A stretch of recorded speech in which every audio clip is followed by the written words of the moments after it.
우리들에게 허락해 주시는 성경 말씀 에베소서 5장 15절부터 21절까지의 말씀입니다. 그런즉 너희가 어떻게 행할 것을 자세히 주의하여 지혜 없는 자같이 말고 오직 지혜 있는 자같이 하여 세월을 아끼라. 때가 악하니라. 그러므로 어리석은 자가 되지 말고 오직 주의 뜻이 무엇인가 이해하라. 그러므로 어리석은 자가 되지 말고 오직 주의 뜻이 무엇인가 이해하라. 술 취하지 말라. 이는 방탕한 것이니 오직 성령의 충만을 받으라. 시와 찬미와 신령한 노래들로 서로 화답하며 너희의 마음으로 주께 노래하며 찬송하며 범사의 우리 주 예수 그리스도의 이름으로 항상 아버지 하나님께 감사하며 그리스도를 경외함으로 피차 복종하라. 아멘. 오늘은 그 성령의 오심을 기념하는 주일, 오순절 성령 강림 주일입니다. 신앙인은 성령과 함께 살아가는 사람입니다. 우리가 신앙생활을 하는데요, 성령께서 우리를 돕지 않으신다면 우리는 어떤 일이라도 제대로 할 수 없습니다. 불신자들이야 자기 마음대로 살아갑니다. 또 그렇지만 신앙인들은 성령의 지시하심에 의해서 살아갑니다. 다만 어떤 신앙인들은요, 성령의 지시하심을 민감하게 깨닫지 못하고 살 수 있을 뿐입니다. 반대로 성령의 지시하심을 민감하게 깨닫고 행하는 신앙인들도 있습니다. 성령님과 대화를 지속하면 성령의 음성에 민감하게 음성을 듣게 됩니다. 어떤 사람들은요, 성령의 음성이라고 말은 하는데 자기 고집을 세우는 사람도 없지 않아 있어요. 성령의 음성이라고 하면서 자기를 높이고 자기를 알리는 데 시간을 많이 사용하는 사람도 있어요. 그런데 이건 성령의 지시하심이 아닙니다. 자기를 이야기하고 자기 자랑을 할 때는 성령의 지시하심이라고 말하는 게 절대로 아닙니다. 성령은요, 사람들에게 예수님이 더 알려지고 믿음이 더 강화되는데 필요한 일을 지시하십니다. 근데 예수님의 일을 더 말하다 보면 이상하게 뭔가 안 되는 일도 있고 또 앞길이 막힐 수도 있습니다. 바로 그때 분명하게 성령이 원하시는 일인데 뭔가 잘 안 풀리고 있다면 목적이 바르지만 그 과정에서 내 의견이 강하게 작동하고 있는지를 스스로 살펴보아야 합니다. 성령이 원하시는 일이라 할지라도 내 생각대로, 내가 생각한 대로 잘 안 된다면 혹시 성령께서 어떤 뜻이 있어서 내 길을 막는 것이 아닐까 묵상도 해보아야 합니다.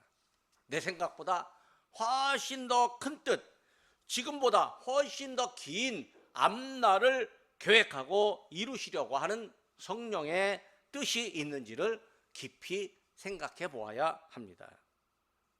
바울이 전도를 하는데 이제 아시아 지방에서 전도하다가 아시아 지방을 더 많이 돌아다니려고 합니다. 1차 전도 여행 때 아시아를 돌았습니다. 그리고 2차 전도 여행 때 아시아로 다시 가려고 가는데 성령께서 바울의 길을 막았습니다.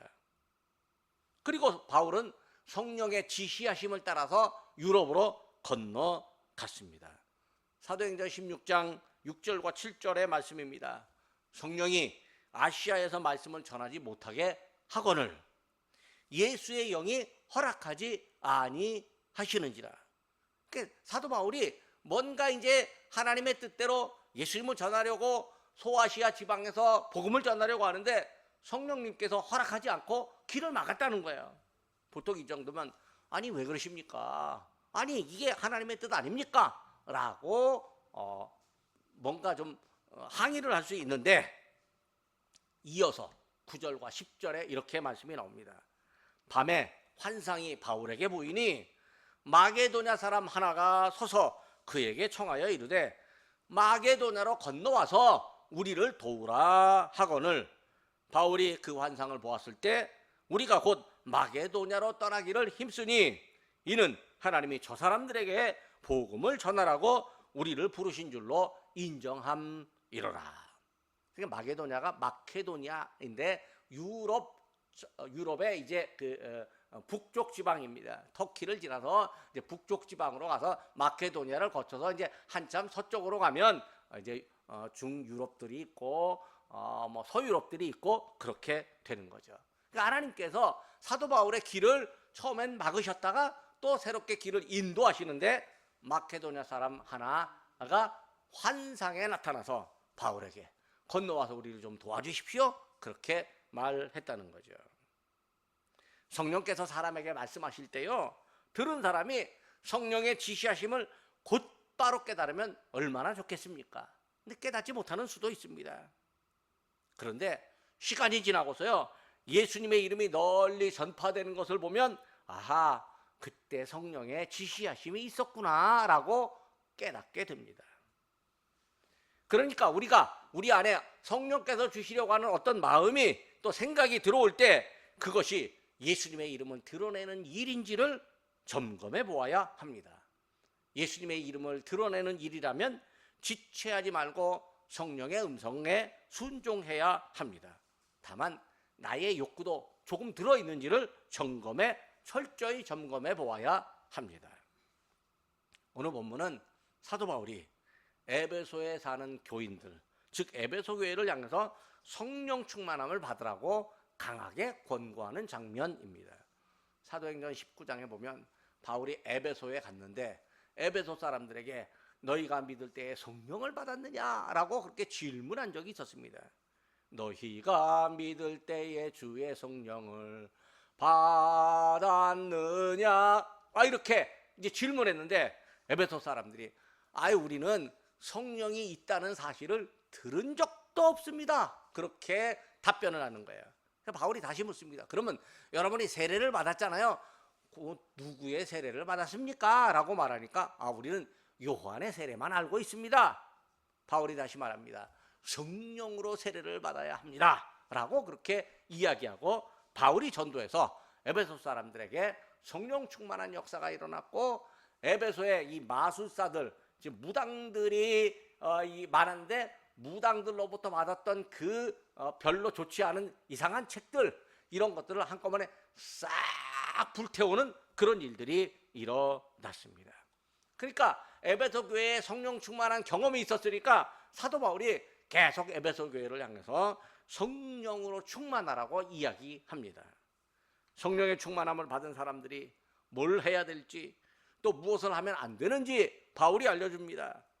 성령이 함께하는 사람, 성령과 함께 살아가는 사람은 신앙생활 모습이 어떤지를 오늘 본문이 보여줍니다.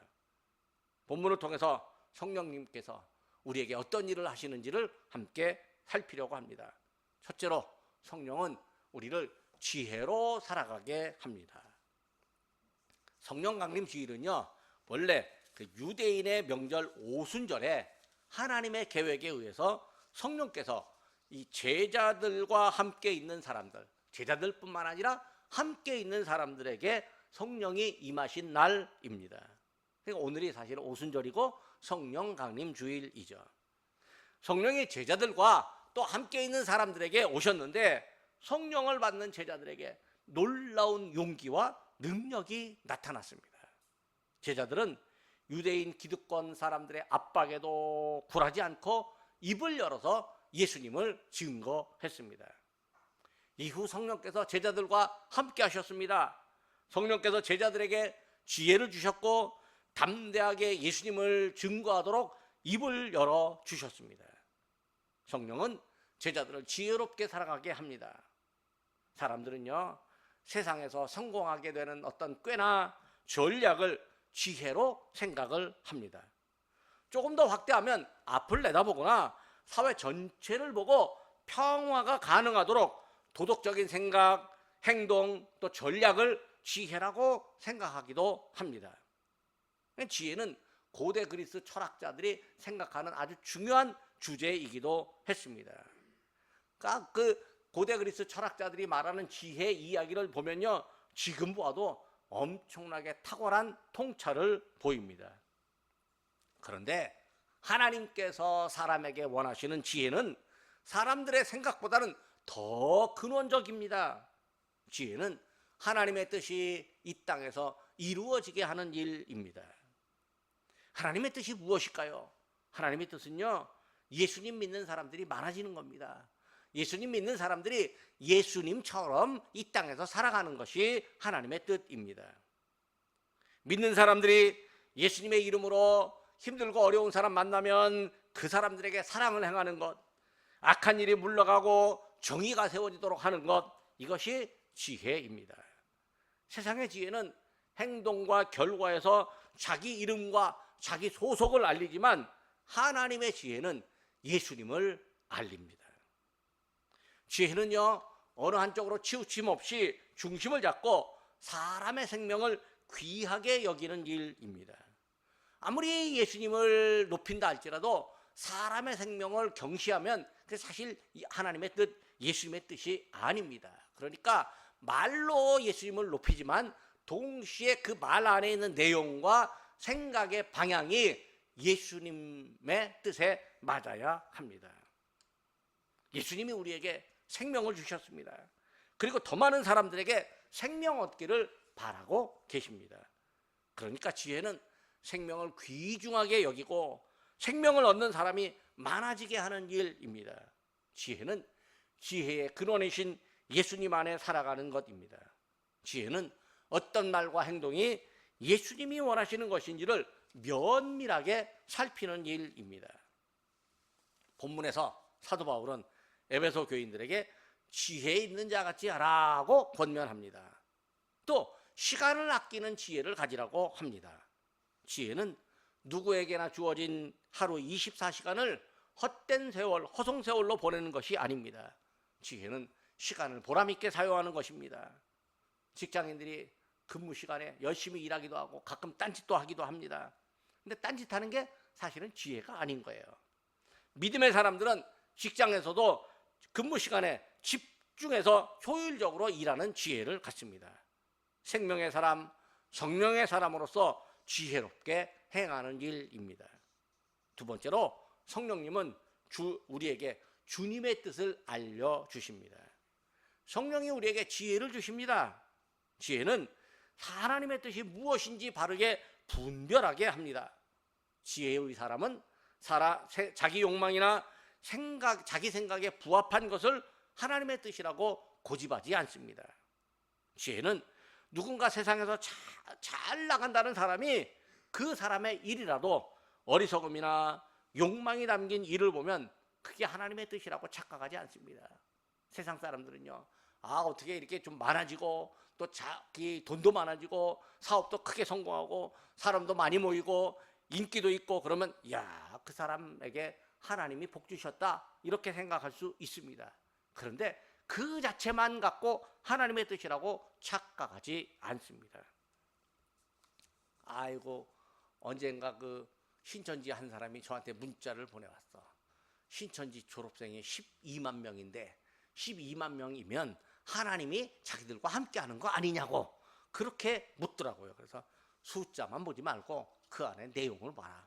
그러면 우리나라 기독교인이 200만 명인데 그러면 12만 명보다 200만 명이 더 크니까 그 200만 명에게 더 하나님의 뜻이 함께하는 거 아니냐고 제가 그렇게 반박을 했습니다. 크기와 외형보다 더 중요한 건 그 안에 있는 내면에서 이제 하나님의 뜻, 예수님의 뜻이 나타나야 합니다. 지혜는요, 내가 좋아하는 사람이 어떤 일을 한다고 해서요 무조건 지지하는 것도 아니고 무조건 찬성하지도 않고 또 내가 싫어하는 사람이 어떤 일을 한다고 해서 무조건 반대하지도 않습니다. 사안에 따라서 찬성할 수도 있고 반대할 수도 있습니다. 지혜는 하나님의 뜻이 이 땅에 임하게 되는 일입니다. 하나님의 뜻은 하나님의 나라가 이 땅에 임하며 하나님 나라가 확장되는 것입니다.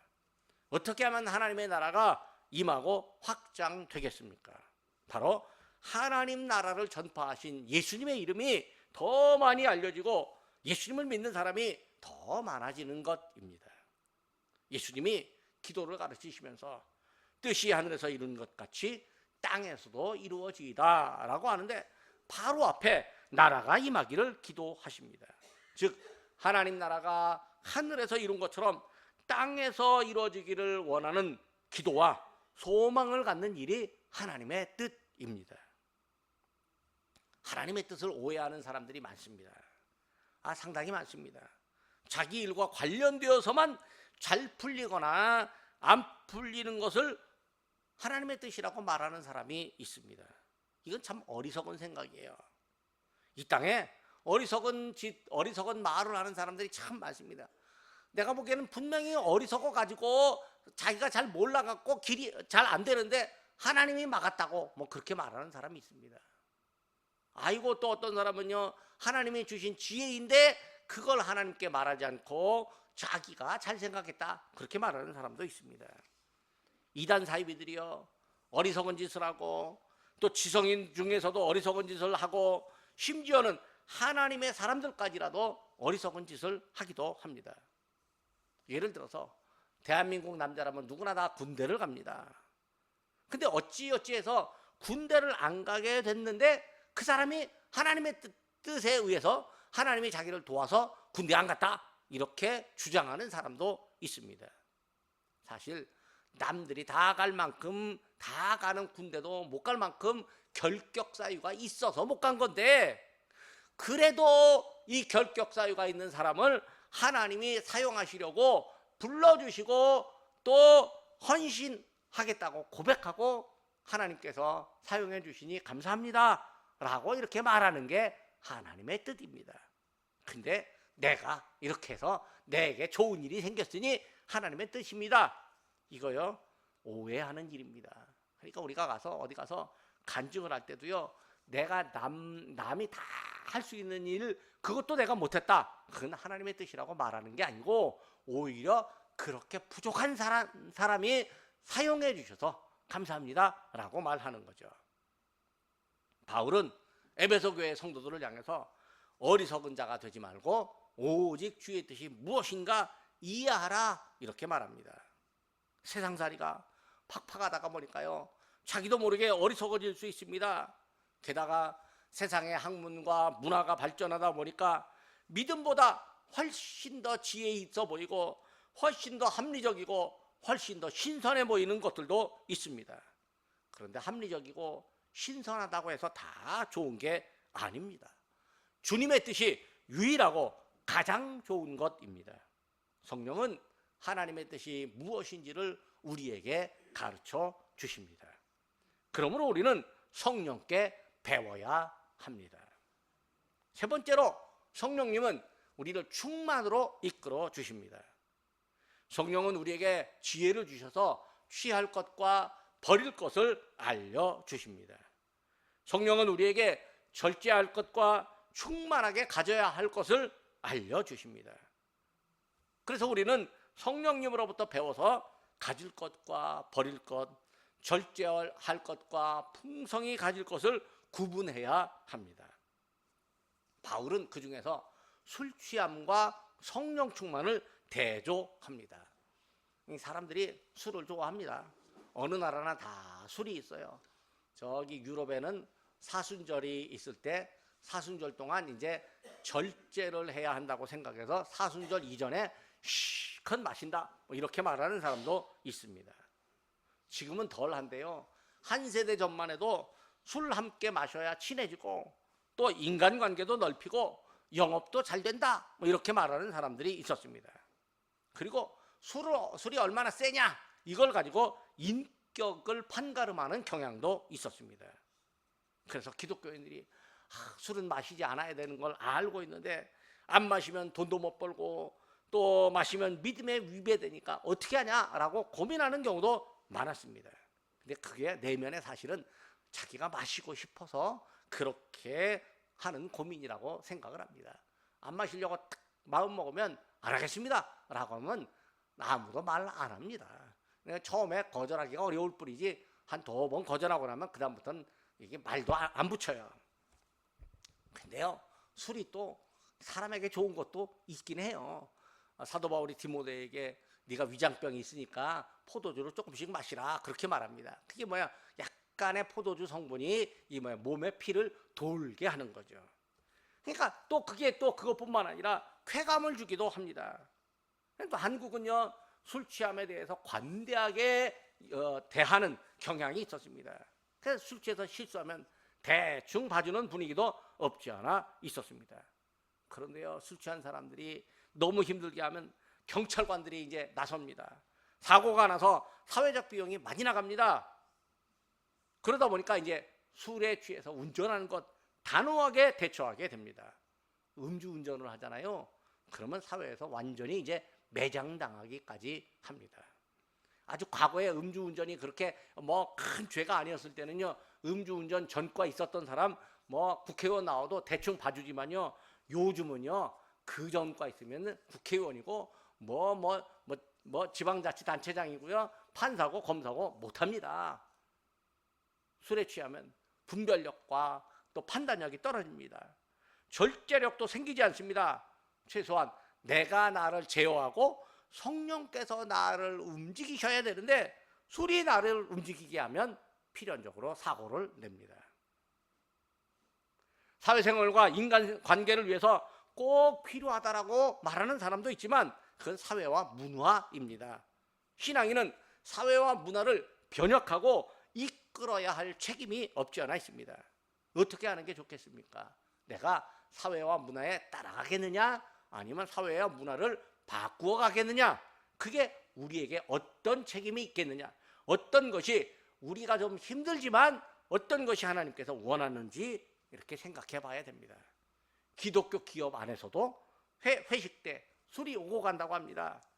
신앙인들은 절제할 것을 제대로 절제하지 못하는 경우가 있습니다. 바울이 여기에 대안을 제시하십니다.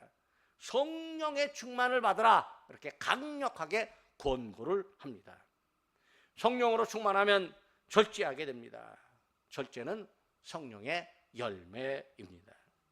성령으로 충만하면요, 내적인 만족감이 생깁니다. 성령으로 충만하면 절제하고 좋지 않은 것을 거부하는 힘이 생깁니다. 성령으로 충만하면 문화를 변혁할 수 있고 문화를 바르게 이끌어가야 할 힘도 생겨납니다.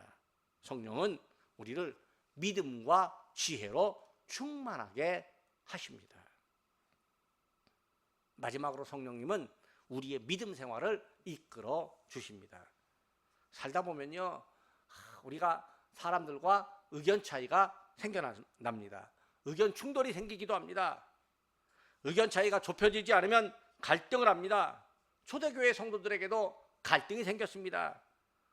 히브리 사람들과 헬라 사람들이 다 이제 이 초대교회 안에 모였는데 그 중에 가난한 사람들이 있었어요.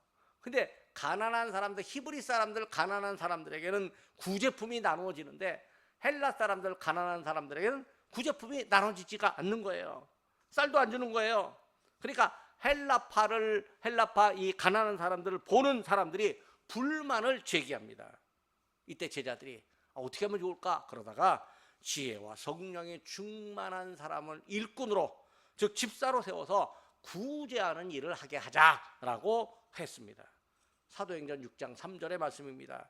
형제들아, 너희 가운데서 성령과 지혜가 충만하여 칭찬받는 사람 7을 택하라. 우리가 이 일을 그들에게 맡기고, 그러니까 성령이 갈등을 화합하고 갈등을 잠재우고 화합하게 하는 지혜를 제자들에게 허락해 주셨습니다. 이 성령으로 충만한 사람, 어떤 모습으로 살아갈까요? 성령으로 충만한 사람은요, 차분하면서도 열정적입니다. 성령으로 충만한 사람은 겸손하면서도 자신감이 있습니다. 성령으로 충만한 사람은 감사하며 찬양합니다. 성령으로 충만한 사람은 말을 절제하면서도 할 말을 합니다. 성령으로 충만한 사람은 시와 찬미와 신령한 노래로 함께 찬양합니다. 주님을 찬송하면서 할렐루야를 부릅니다. 주님을 찬송하면서 할렐루야 할렐루야, 이렇게 찬송하는 게 하나님께서 우리에게 성령으로 충만한 은혜를 허락해 주시는 거죠. 성령으로 충만한 사람은요, 어떤 일이 생기든지 주 예수 그리스도의 이름으로 하나님께 감사합니다. 감사할 상황이 아닌 것 같은데 성령 충만한 사람은 감사할 수 있습니다. 감사할 상황에서 감사하는 건 누구든지 할 수 있습니다. 감사할 상황이 아님에도 불구하고 감사할 수 있는 것, 그게 바로 성령으로 충만한 사람이 할 수 있는 일입니다. 감사하다 보니까 그리스도를 믿는 믿음 안에서 형제들을 존중하고 섬깁니다. 본문 21절 말씀입니다. 그리스도를 경외함으로 피차 복종하라. 이야기를 하나 하겠습니다. 목사님이 이제 성도들과 함께 상담을 하고 또 지역사회 사람들과도 상담을 합니다. 알코올 중독자 남편을 둔 부인이 목사님께 와서 내가 어떻게 하면 행복해질 수 있을까요? 이렇게 묻습니다. 그러니까 목사님이 여인을 바라보면서 대답합니다. 당신이 처한 불행에 자기 연민과 분노를 추구하지 않는다면 지금보다 더 행복해질 수 있습니다. 잠시 후에 사업가가 찾아왔습니다. 저는 주식으로 얼마 전에 10억을 잃었습니다. 결국 저는 파산했고 명예도 잃었습니다. 제가 어떻게 하면 행복해질 수 있을까요? 목사님이 사업가를 바라보면서 대답했습니다. 일어난 사실에 당신이 불행하다는 생각을 추가시키지만 않는다면 행복해질 수 있을 겁니다. 당신은 단지 10억을 잃었을 뿐입니다. 그 사실만 받아들이십시오. 당신 자신까지 다 잃어버렸다는 것은 당신의 생각일 뿐입니다. 그러니까 우리가 어려운 일이 생겨도요, 그 어려운 일이 생겼을 뿐이지 그것 때문에 내가 다 사라졌다, 이제 나는 아무것도 아니다, 이런 생각은 할 필요가 없다는 거죠. 아무리 아니어도 나는 하나님의 사람입니다. 그리스 철학자 에픽테투스라고 하는 사람이 인간은 일어난 사건에 의해서가 아니라 그 사건에 대한 자기의 의견 때문에 고통을 느낀다라고 말했습니다. 그러니까 결국 우리를 힘들게 만들고 불행하게 만드는 건요, 사건 자체가 아니라 사건에 대한 자기의 의견 때문이라는 거죠. 우리를 불행하게 만드는 건 과거의 불행한 사건이 아니라 현재의 불행한 생각 때문입니다. 사탄은 악한 생각, 부정적인 생각, 불행하다라고 말하게 하는 생각을 하게 하고 감사보다는 원망과 불평을 늘어놓게 합니다. 그러나 성령님은요, 아무리 어려운 상황이라도 오히려 감사거리를 찾아가지고요, 신령한 노래로 찬양하며 하나님께 감사하며 영광을 돌리게 합니다. 성령께서요, 제자들을 그리고 우리들을 믿음으로 이끌어 주십니다. 믿음의 생활에서 기쁨과 감사와 감격이 넘치도록 성령께서 우리 안에 계시고 우리와 함께 일하십니다.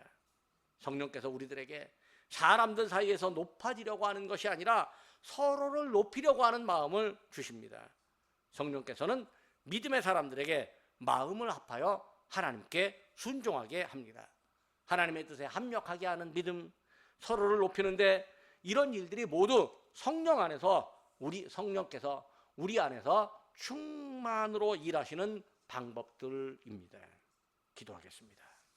저희에게 보혜사 성령을 보내주심으로 시와 찬미와 신령한 노래를 부르게 하시는 하나님 아버지, 심히 부족한 저희들이고 늘 실수하는 저희들인데 저희에게 성령을 보내주심으로 하나님의 뜻을 알고 세상을 바르게 사는 지혜를 허락하시니 감사드립니다. 저희를 진리로 다스리시고 성령으로 감화하시어서 저희들의 삶이 변화되어 거듭나게 하시옵소서. 예수님을 닮는 성도로 살아가게 하시옵소서. 성령 강림주의를 맞이하여 주님 앞에 나와 예배하는 성도들에게 성령이 주시는 지혜로 감사하며 찬양하는 기쁨의 생활이 이어지게 하시옵소서.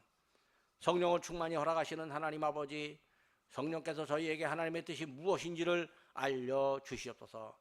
어리석은 생활을 끊어내는 지혜, 하나님의 뜻대로 살기로 결심하고 살아내는 지혜를 저희에게 허락하시옵소서.